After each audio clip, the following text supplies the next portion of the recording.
larangan tidak tahu. Sholat mau, puasa mau, zakat fitrah bayar, nyolong mau, mabuk ayo. Perintah tahu tapi larangan tidak tahu, akhirnya semua dikerjain. Barangkali yang rada bingung malaikat bagaimana nyatatnya ini. Kotor absen. Gelas yang ada di hadapan saya ini, kalau semua diisi air putih macam ini, kan jelas bisa diminum orang. Kalau semua diisi bensin, jelas bisa diminum motor. Tapi kalau separuh diisi air putih, separuh diisi bensin, kacau. Kalau gelas yang ada di hadapan saya ini sepenuhnya diisi air putih, jelas bisa diminum orang. Kalau sepenuhnya diisi bensin, juga jelas bisa diminum motor. Yang repot kalau separuh diisi air putih, separuh diisi bensin. Kacau statusnya. Orang minum mabuk, motor minum pun mogok. Dijual juga tidak laku barang campuran. Inilah makna pernyataan Allah, wala talbisul haqqa bil batil. Jangan kamu campur adukan antara yang hak dan yang batil. Perintah dikerjakan, larangan pun dikerjakan juga. Kelompok ketiga, ada pula manusia yang tahu larangan tapi tidak tahu perintah. Larangan tahu tapi perintah tidak tahu. Jahat sama tetangga tidak, mencuri tidak, mabuk tidak, zina tidak, sholat tidak, puasa tidak, polos. Semua serba tidak. Dan yang terakhir kelompok keempat, perintah tidak tahu, larangan pun tidak tahu. Ini masuk kelompok makhluk gratis. Misalnya kambing, ayam, kerbau, itu kan makhluk-makhluk yang memang perintah tidak tahu, pun larangan juga tidak tahu. Nah, dalam hubungannya dengan ini, saya mengajak, marilah kita berusaha sekuat mungkin menjauhkan diri dari minuman keras yang jelas bahayanya dengan hidup tidak jauh dari bimbingan agama. Hadirin kaum muslimin rahimakumullah. Kawan seiring dan sejalan dari minuman keras, judi namanya. Saudara kembar barangkali. Yang satu sering menimbulkan yang lain, tetapi bukan tak jarang keduanya berjalan berdampingan. Posisi judi dan arak ini dalam Quran sama bahayanya. Apa sebab? Mentalitas judi adalah mentalitas sirkel, lingkaran setan. Artinya, yang menang biasanya ketagihan, yang kalah biasanya penasaran.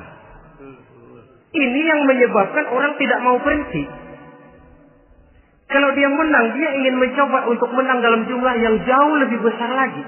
Kalau dia kalah, dia penasaran, kenapa hari ini kalah? Barangkali sial, besok malam saya tebus. Mental semacam ini memang sulit untuk berhenti.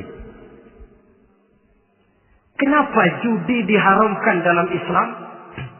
Pertama, seorang muslim di dalam berusaha mencari harta, dia harus mengikuti sunnatullah.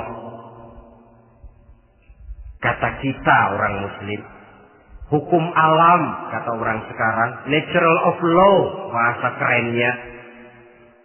Berusaha menurut hukum kausal, memasuki rumah dari pintunya, menunggu suatu akibat dari sebab yang kita lakukan. Bahwa kalau begini, mesti begitu. Karena kita memang terikat oleh permainan yang disebut hukum alam ini. Hidup bukan undian, jangan mengharap untung besar tanpa mau peras keringat. Satu pagi Khalifah Umar bin Khattab radhiyallahu an masuk ke masjid. Beliau lihat ada orang sedang berdoa khusyuk betul. Ditunggunya 2 menit, 3 menit, sampai 10 menit lebih belum juga selesai. Agak lama orang itu berdoa. Selesai berdoa, dihampiri orang itu oleh Sayyidina Umar. Beliau tanya, saudara, lagi apa tadi itu? Berdoa ya Khalifah. Minta kepada Allah? Tentu minta kepada Allah. Minta apa kan? Minta rezeki. Sudah lama? Dari tadi habis sembahyang subuh. Dapat? Belum. Ya memang kata Sayyidina Umar, inna sama la tumtiru zahaban wala fiddatan. Langit itu tidak mungkin akan menghujankan emas, tidak mungkin pula menghujankan perak. Jadi orang dilarang duduk bermalas-malas menunggu keajaiban yang datang dari langit. Karena memang hidup ini bukan undian. Jadi jangan mengharap untung besar tanpa mau peras keringat. Di dalam berusaha kita terikat oleh sunnatullah. Kalau begini sebab penyebabnya, akan begini akibat yang ditimbulkannya. Yang kedua, Islam menjadikan harta manusia itu sebagai benda berharga yang dilindungi. Mengambilnya dengan judi termasuk memakan harta orang lain dengan cara yang batil. Yang ketiga, judi itu sendiri dapat menimbulkan permusuhan dan pertentangan antara para pemain itu sendiri. Meskipun kelihatannya kompak duduk dalam satu meja yang saling berhadap-hadapan, yang kalah kelihatannya pasrah, tetapi kan itu cuma kulit permukaan. Batinnya bagaimanapun juga yang kalah itu tetap mendendam. Sedangkan yang kalah di samping mendendam juga mengomel, mencaci mungkin. Ya lawan bermainnya, ya mungkin juga dirinya sendiri. Dan yang keempat, judi itu merusak aktivitas hidup. Membuat orang membuang waktu dengan tidak terasa. Dan yang pada gilirannya melupakan orang kepada tanggung jawab. Wah, kalau sudah memegang kartu, konon kabarnya, saya sendiri alhamdulillah belum pernah. Lupalah orang anak, lupalah orang kepada istri, lupalah orang kepada tanggung jawab. Waktu pun berlalu tanpa terasa. Apalagi kalau sudah diiming-iming oleh gambaran akan memperoleh keuntungan yang besar. Termasuk di dalam judi itu undian, apapun namanya. Yang usaha ke arah ini seharusnya tidak dipermudah, walaupun dengan embel-embel dana kemanusiaan, sumbangan sosial. Dan saya tidak begitu yakin, saudara, bahwa bangsa Indonesia ini sudah begitu menipis rasa kemanusiaannya, sehingga untuk berlaku sosial mesti diimbangi dengan hadiah sekian juta rupiah. Saya tidak percaya bahwa umat Islam di Indonesia sudah begitu tipis rasa kasih sayangnya kepada sesama, sehingga sulit mengeluarkan bantuan kalau tidak diimbangi dengan hadiah yang sekian puluh juta rupiah. Yang saya khawatir apa? Pada gilirannya di negeri ini akan makin banyak penghayal-penghayal kelas berat, tukang-tukang ngelamun kelas tinggi, yang hidup cuma ngumpulin jikalau andai kata umpama misalnya orang sudah kemana-mana kita masih menghitung jikalau.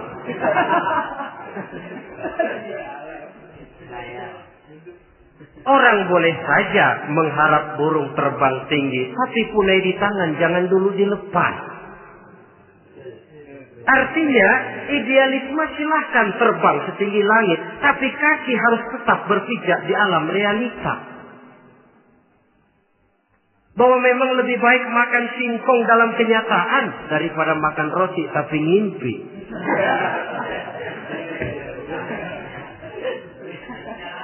Kadang anaknya menangis, Pak minta jajan, ada uang 200 rupiah. Sudahlah sabar, kau jangan jajan, nanti bapak beliin kalau tembus 100 juta nih.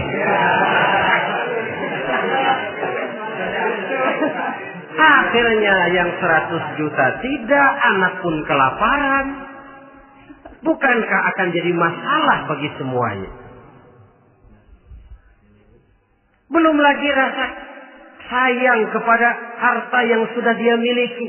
Entah itu tanah, rumah, kendaraan. Kalau sudah kadung kalah di meja judi, hilang rasa sayang kepada benda itu. Ada rumah-rumahnya dilelang, ada kendaraan-kendaraan jadi taruhan.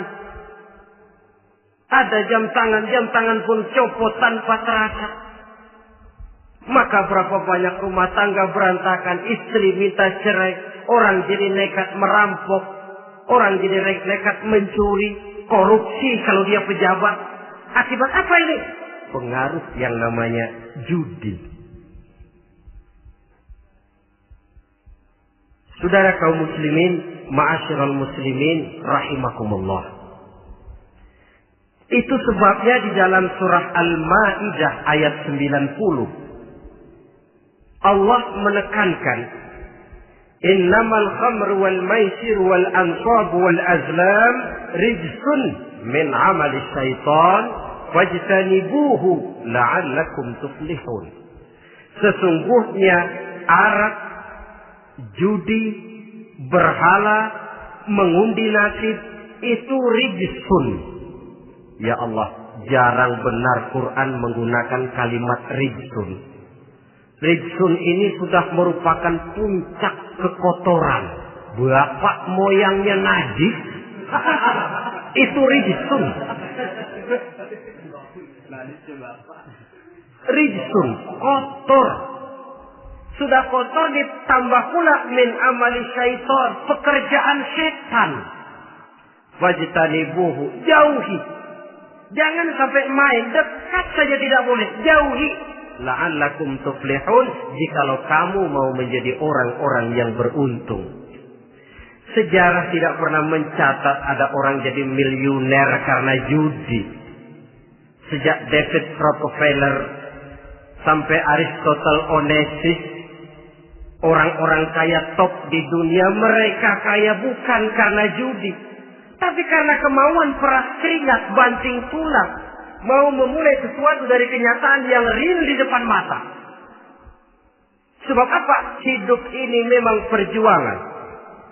Janganlah kita ingin hidup dengan satu prestasi, ingin tetap hidup seperti apa adanya sekarang ini saja, toh kita harus berjuang. Apalagi ingin hidup lebih baik, lebih terhormat, lebih mudah. Hidup perjuangan. Perjuangan berarti pengorbanan. Berani hidup artinya berani berjuang. Berani berjuang maksudnya rela berkorban. Takut berkorban, jangan berjuang. Tidak mau berjuang, berhenti hidup. Itu logika. Dan bagaimanapun saya yakin lebih baik berkorban daripada menjadi korban. Kalau sekarang kita berkorban, peras keringat, banting tulang, berusaha secara sunnatullah untuk menghidupi anak, istri, keluarga, pada satu saat kita tidak akan menjadi korban kebrutalan anak-anak kita sendiri. Kalau mereka dibesarkan dan tumbuh berkembang oleh hasil yang diperoleh dari meja judi. Ayat 91 Al-Maidah ini lebih memperkuat lagi. Kalau itu arak, judi, berhala, mengundi nasib adalah perbuatan setan, sebenarnya setan mau apa sih? Ayat 91 menegaskan, innama yuridu syaitanu ayyuqi'a bainakumul adawata wal baghdha'a fil khamri wal maisir. Yang dimaui setan itu tidak lain supaya dengan arak dan dengan judi timbul rasa permusuhan, sikap memusuhi, saling marah di antara kamu. Coba, biasanya dalam meja judi sudah loyo, waktu juga sudah berlarut-larut. Yang menang mau berhenti. Apa yang kata yang kalah? Berhenti dah, gue wacok loh. Enak bener, gue lagi kalah, lu berhenti. Coba kira-kira kapan akan selesai permainan? Akan timbul permusuhan, akan timbul rasa dendam kesumat yang ditanamkan oleh setan. Karena memang baik arak, baik judi, baik berhala, baik mengundi nasib, itu semua permainan-permainan setan yang diberikan kepada kita untuk kita ikut andil bermain di dalamnya. Tatkala kita ikut terkena jerat setan, tertawalah mereka. Kenapa? Oh, makin banyak teman saya di neraka. Maaf, setan itu kan sudah tahu vonisnya. Ketika dulu didengkotnya yang namanya iblis terusir dari surga, itu bikin semacam perjanjian dengan Allah. Tuhan, kenapa ini? Gara-gara Adam saya terusir dari surga. Maka sejak saat ini Adam dan seluruh keturunannya adalah musuh bebuyutan saya. Saya akan gelincirkan mereka dari jalan. Silahkan iblis, goda mereka. Tapi kau tidak akan mungkin bisa menggoda mereka kalau hamba-hambaku itu menjadi hamba yang ikhlas. Hanya hambaku yang ikhlas yang tidak mungkin kamu goda. Yang lain barangkali bisa. Sejak saat itulah iblis memproklamirkan permusuhan. Dan dia sudah tahu betul vonisnya neraka. Tugas dia sekarang bagaimana mengumpulkan teman sebanyak-banyaknya ke dalam neraka. Hamba Allah saja yang tidak tergelincir kepada minuman keras dan judi. Hamba Allah yang ikhlas itu bagaimana? Yang ikhlas menjadi hamba Allah. Dalam arti kata dan perbuatannya memang mencerminkan bahwa dia hamba Allah. Maaf. Di zaman sekarang ini kan banyak orang cuma berkata, saya hamba Allah, mulutnya. Tapi perbuatannya membuktikan dia hamba setan, hamba dunia, hamba harta, budak jabatan, budak nafsu. Tidak sesuai antara ucapan dan perbuatan. Sebab itu kata-kata hamba Allah kalau keluar dari mulut manusia itu murah. Soalnya ngaku. Ngaku siapapun bisa. Tapi diakui atau tidak? Ini yang kita belum tahu. Ada juga orang berdalih, saya kan masang kalau dapat nanti mau nyumbang masjid. Barangkali aja kalau nyumbang masjid disoriin dikit sama Tuhan.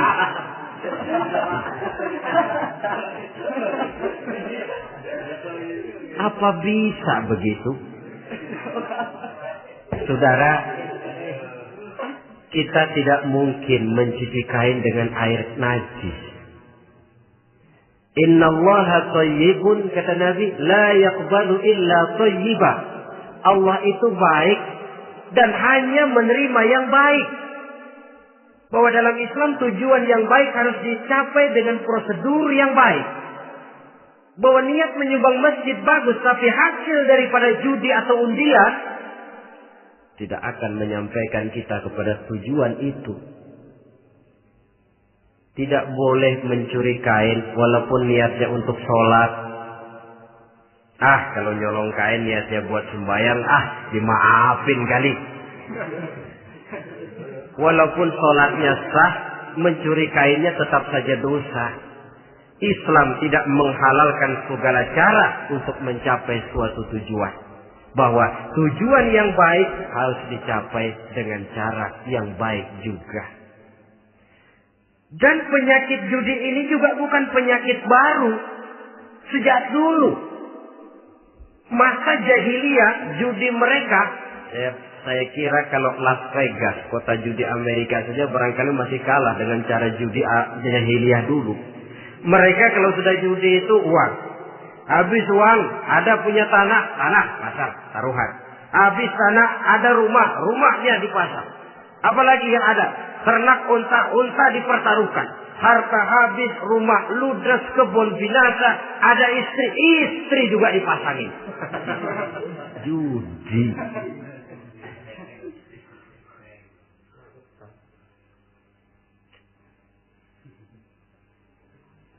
Kita sebagai muslim oleh Al-Quran dijelaskan orang yang mempunyai dua tujuan hidup. Pertama, tujuan jangka pendek. Yang kedua, tujuan jangka panjang. Tujuan jangka pendek dunia dan seluruh isinya. Tujuan jangka panjang adalah akhirat dan ridho Allah. Ini yang terpantul dalam doa setiap kita. Rabbana atina fid dunya hasanah wa fil akhirati hasanah. Tercapai tujuan jangka pendek fid dunya hasanah dan tujuan jangka panjang wa fil akhirati hasanah. Untuk mencapai tujuan jangka pendek, merangkul dunia dan seluruh isinya, apa yang jadi modal utama? Pertama, pendidikan. Makin tinggi jenjang karier pendidikan yang kita tempuh, rasa-rasanya makin mudah menjangkau dunia dan isinya. Yang kedua, pengalaman, tenaga expert masih tetap diperlukan. Makin banyak pengalaman, makin mudah menjangkau dunia. Yang ketiga, dan ini ada tapi tidak bisa dijadikan pegangan, faktor nasib. Faktor kebetulan. Ada, tapi tidak bisa dijadikan pegangan mutlak. Pendidikan, pengalaman, ingin menjangkau fid dunya hasanah. Ini modal utama. Lalu untuk mencapai fil akhirati hasanah, prestasi ibadah. Bagaimanapun tinggi pangkat dan jabatan kita, bagaimanapun banyak gelar kita sandang, tanpa prestasi ibadah, nol besar kita dalam pandangan Allah. Itu sebabnya kita sholat. Jadi tidak beralasan kalau orang ditanya, kenapa sih kamu nggak sholat? Ah, tetangga saya sholat melarat terus. Memang sholat itu bukan untuk mencari uang kok. Kalau ada orang yang rajin sholat, rezekinya kelihatan lancar, itu cuma sekedar persekot. Uang muka, cashnya tetap di akhirat nanti. Efeknya apa? Karena kita punya tujuan jangka panjang, mengharap ridho Allah di akhirat. Cara kita mencapai tujuan jangka pendek dibatasi oleh pertanyaan, Allah ridho apa enggak? Kita cari uang, tapi pertanyaan pokok, Allah ridho enggak cara ini? Kita mengejar kedudukan, tapi Allah ridho enggak dengan cara ini? Ini yang menyebabkan kita lantas tidak lalu menghalalkan segala cara. Yang penting tujuan tercapai cara apapun halal. PKI. Kan cuma PKI yang berprinsip asal tujuan tercapai cara apapun halal. Dan kita sudah sepakat PKI dan seluruh ajarannya tidak berhak hidup di bumi Pancasila ini. Cuma jangan sekedar PKI-nya dikutuk tapi ajarannya dipakai.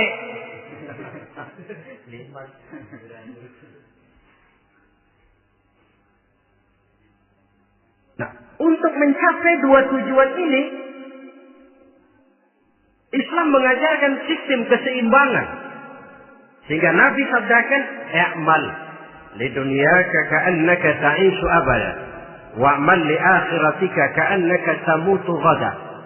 Bekerjalah buat duniamu seolah-olah kau akan hidup untuk selamanya, tetapi bekerjalah untuk akhiratmu seolah-olah kau akan mati besok. Jadi kalau kita sudah sholat menghadap Allah, usolli fardhu maghrib, Allahu Akbar, ingat seolah-olah kita akan mati besok supaya timbul khusyuknya.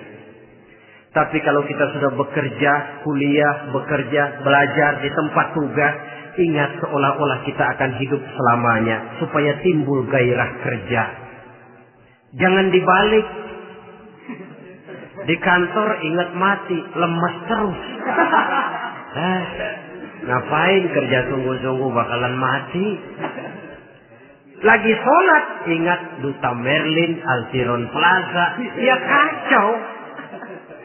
Salah pasang, tidak pada tempatnya. Untuk mencapai fi dunia hasanah ini, Islam mengajarkan tempuh jalur yang mengikuti sunnatullah. Itu yang dihargai oleh agama. terikat oleh hukum kausal bahwa kalau ini yang saya usahakan hasilnya akan begini. Perkara nanti hasil tidak seperti yang kita harapkan, baik sangkalah kita kepada Allah. Sebab kita tidak tahu rahasia apa di belakang itu. Kadang orang mengeluh, habis saya rajin sholat tapi rezeki seret, berhenti aja dah. Kita tidak tahu rahasia di belakang itu. Pernah hadirin, satu hari seorang petani, dia selesai bekerja di ladang, istirahat. Dia tidur di bawah sebuah pohon beringin. Di sebelah pohon beringin itu ada pohon labu. Dia berpikir, kalau saya lihat-lihat Tuhan nggak adil katanya. Masa pohon beringin pohonnya besar, buahnya kecil. Pohon labu pohonnya kecil, buahnya gede. Tuhan bukan arsitek ulung ini.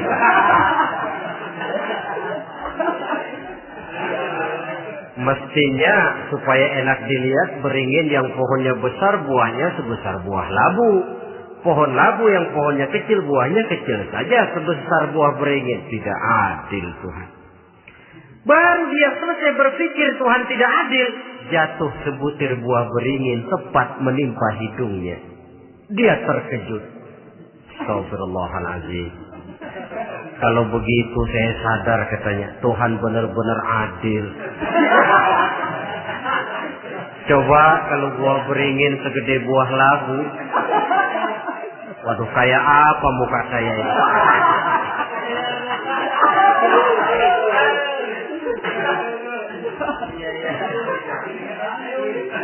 Baru terbuka pandangan matanya setelah berhadapan dengan kenyataan.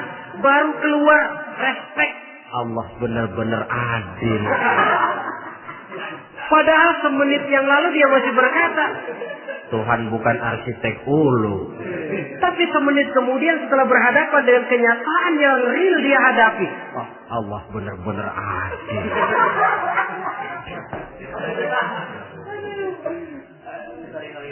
Itulah kehidupan ini.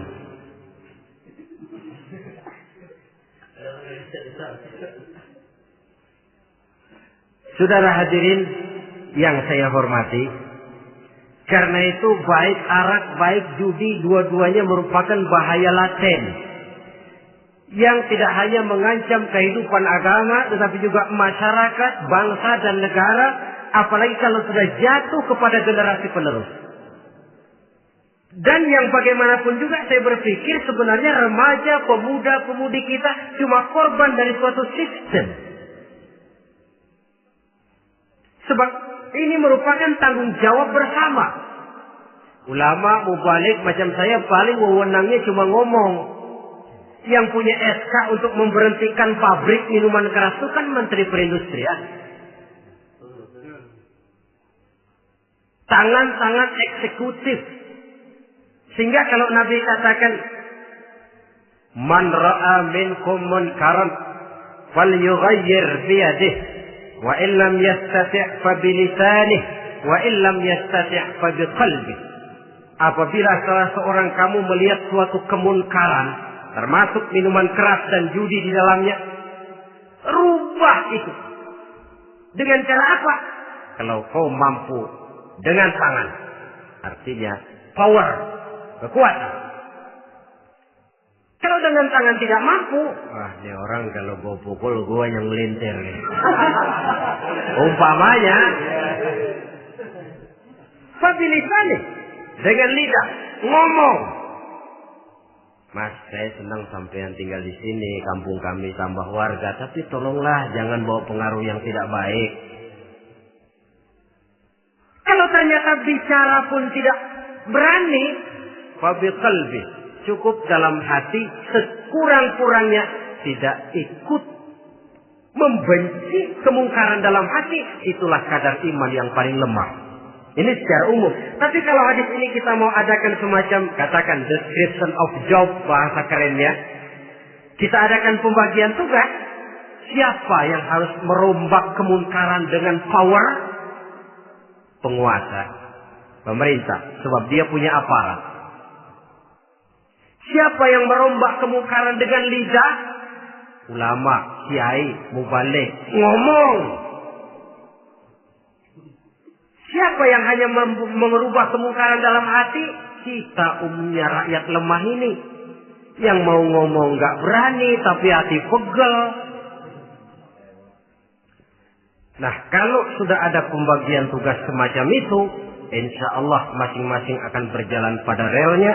Dan pada akhirnya selamatlah kita, bangsa Indonesia, umat Islam pada khususnya, dari bahaya, baik bahaya minuman keras maupun bahaya judi. Menyelamatkan bangsa dan yang lebih lagi menyelamatkan masa depan kita.